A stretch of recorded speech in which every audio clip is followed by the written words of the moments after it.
दोस्तों नमस्ते, मैं सुशील कुलकर्णी। आप देख रहे हैं एनालाइजर न्यूज हिंदी। दोस्तों, तो शरद पवार और संजय राउत को भी बहिष्कृत करना पड़ेगा। जैसा बहिष्कार हम चित्रा वाघ पर कर रहे हैं, जिस तरह से मीडिया कर्मी चित्रा वाघ के हर एक प्रेस कॉन्फ्रेंस को बहिष्कृत करने की भाषा कर रहे हैं, उसी तरह का बहिष्कार शरद पवार और संजय राउत पर भी करना पड़ेगा। ये साफ तौर पर मीडिया वालों सुन लो। अगर आप ये मानते हो कि आप सिर्फ चित्रा वाघ पर बहिष्कार की भाषा कर कर खुद को लड़ने वाला समझते हो ना, तो आपने दो टांगों के बीच में अपनी ही पूंछ कितनी बार डाल दी है, ये जरा ठीक से समझ लीजिए। चित्रा वाघ के उस स्टेटमेंट को तो हमने बार बार देखा है। मतलब वो कहती है सुपारी लेके आते हैं, इन्हें मत बुलाइए मेरे प्रेस कॉन्फ्रेंस में, यह हमने बार बार देखा है। और इसी पर मीडिया कर्मी बहुत ही आक्रामक हो गए हैं। लेकिन 2014 के बाद 2019 में जब इलेक्शन आए थे और शरद पवार के राष्ट्रवादी कांग्रेस के लोग जब उनको छोड़कर जा रहे थे, तब शरद पवार ने पत्रकार परिषद में क्या कहा था? पत्रकारों ने एक सवाल पूछा था कि आपके रिश्तेदार आपको छोड़कर क्यों जा रहे हैं? तो भड़क गए पवार, और पवार ने यह कह दिया कि ऐसे लोगों को बुलाया न करे। वही वाक्य, वही हादसा मैं आपको सुनाता हूं। ये मीडिया वाले उस वक्त पवार ने जो कहा था, कृपया सुन ले। नातेवाईकाचा ह्याचा काय संबंध नाही, पण तुम्ही नातेवाईकाचा काय विषय करत नाही, परंतु हे चुकीचं बोलताय तुम्ही।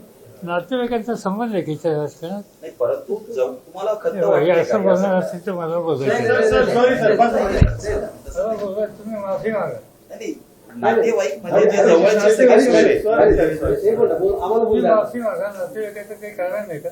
नातेवाईक ज्यांनी तुम्हाला आयुष्यभर जे तुमच्या सोबत होते, पण तुम्ही नातेवाईक शब्द काढले असं इथं माझ्यावर स्टेजवर आपले कदम होते, आता कदम होतोय त्याच्यावर पाहिले कोणत्या पक्षाचे ते आहेत, ते नातेवाईक अशा लोकांना बोलवलं जाऊ नका ज्यांना सभ्यता नाही। जो प्रश्न तुम्ही मला बोलू शकत आणि माझी विनंती आहे, अशा लोकांना पुन्हा बोलवत जाऊ नका, निदान मला, नाही तर मला बोलू नका, त्यांना बोलवा। सुना आपने? शरद पवार जिस तरह से भड़क उठे थे, स्वाभाविक था। राजनीति और रिश्ता दोनों अलग बात है, लेकिन मीडिया कर्मी ना रिश्ते और राजनीति को हर तरह से अपने तरह से उसको इस्तेमाल करते हैं। मतलब जब एनसीपी रिश्तेदारों के बीच राजनीति का खेल खेलती है, तब इनको लगता है कि राजकीय स्वतंत्र विचारधारा है।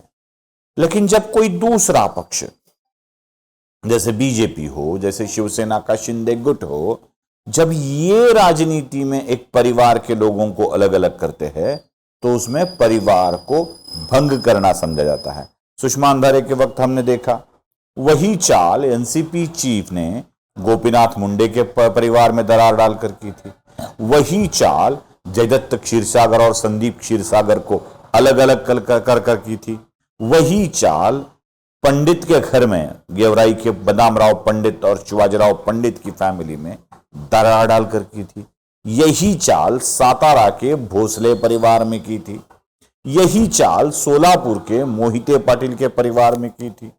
न जाने कितने परिवारों में शरद पवार ने दरार डाली है, एनसीपी ने दरार डाली है। उस वक्त तो कुछ बात नहीं होती है, लेकिन जब सुषमा अंधारे के पति को बाळासाहेबाची शिवसेना में लिया जाता है, तो बहुत बड़ी आपत्ति खड़ी होती है। आपने शरद पवार को पूछा हुआ सवाल ही गलत था। लेकिन सवाल ने शरद पवार ने जिस तरह से जवाब दिया था वो बिल्कुल सही था। उस वक्त तो आप अपनी जीवा को दांतों के अंदर डालकर बैठे हुए थे, अपने पुच्छ को अपने दो टांगों के बीच छिपाकर बैठे थे। तब तो कुछ बहिष्कार वाली भाषा आपके मन में नहीं आई।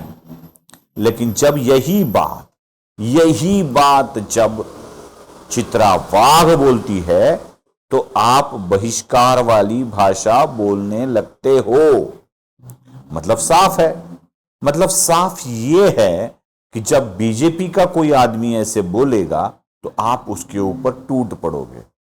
मालिक ने फेंके हुए टुकड़ों पर पलने वाले प्राणी अक्सर ऐसा करते हैं, अपने मालिक के ऊपर भौंकते नहीं हैं, वो मालिक के घर में घुसने वालों के घर में भौंकते हैं। मालिक की सत्ता कोई और हथिया लेता है तो उस प्राणी को गुस्सा आता ही है। मैं यहीं पर अपना उदाहरण देके बात समाप्त नहीं कर रहा हूं, यहीं पर नहीं कर रहा हूं, आपको और एक उदाहरण देता हूं। उदाहरण यह है कि संजय राउत ने भी ठीक ऐसी ही बात कह दी थी। जानते हैं, संजय राउत अपने घर के सामने जब प्रातः विधि के लिए रोज खड़े रहते थे और एक पत्रकार, टीवी पत्रकार ने सवाल पूछा था, किरीट सोमैया ने आपके ऊपर ये आरोप लगाए थे। राउत भड़क गए और जैसे ही राउत भड़क गए उन्होंने पत्रकार को फिर मेरे घर में न आने की हिदायत दी थी। जरा सुन लीजिए। सोमैया वाले इशू आप मुझे पूछते हैं ना, फालतू आप पूछो, आपको बता। ठीक है सर, नेक्स्ट टाइम पूछें। अभी भी आपने जरूरत नहीं सर। अरे कौन पुलिस ये जो मैंने बोला ना करते हुए, अगर आएगा तो ठीक है सर। लाइव इस प्रकार से सवाल आप यहाँ मुझे पूछते तो आना नहीं मिलेगा। इस प्रकार से सवाल आप यहाँ मुझे पूछते तो आना नहीं मिलेगा। इस प्रकार से सवाल आप यहाँ मुझे पूछते तो आना नहीं मिलेगा। सुना ना पत्रकार मित्रों, देखा शरद पवार ने आपको कहा इनको मत बुलाइए, आपको गुस्सा नहीं आया। संजय राउत ने कहा फिर मेरे घर में न आइए, आपको गुस्सा नहीं आया। चित्रा वाघ ने कहा इनको मत बुलाइए, आपको गुस्सा आ गया। कितना नाक पे है ना अपना गुस्सा। क्यों? शरद पवार और संजय राउत आपको कोई नजदीकी रिश्तेदार लगते हैं जिनके ऊपर आप गुस्सा नहीं करते, जिनके ऊपर आप बहिष्कार की भाषा नहीं करते। क्या उनके टुकड़ों पर पलने वाले ही बन गए हो आप? आखिर है क्या? कितनी बार संजय राउत ने आपका अपमान किया है, यहां तक कि प्रेस कॉन्फ्रेंस के लिए बुलाया और नो क्वेश्चन आंसर कह दिया। सिर्फ खुद की ही प्रेस कॉन्फ्रेंस में नहीं, जब तेलंगाना के मुख्यमंत्री आए थे तब भी उन्हें नो क्वेश्चन आंसर वाला ही फॉर्मूला संजय राउत ने बता दिया था। तब तो आपको गुस्सा नहीं आया, तब तो आपको ऐसा कभी नहीं लगा कि संजय राउत का विरोध करना चाहिए। इस वक्त लेकिन चित्रा वाघ के वक्त तो आपको ऐसा कहना ही पड़ रहा था। यही बात मैं पत्रकार भाइयों को बताना चाहता हूं कि आपका गुस्सा, आपकी सब कुछ चीजें इतनी सेलेक्टिव हो गई है कि अपने मालिक को खुश करने के लिए आप कुछ भी कर सकते हो। भाऊ ठीक कहते हैं, अपने मालिक के पैरों में गिरकर उनके तलवे चाटने वालों को कुत्ता ही कहते हैं। भाऊ जो कुछ आपको कुत्ते की उपमा देकर आपसे बात कर रहे हैं वो बिल्कुल गलत नहीं है, ऐसा मुझे लगता है।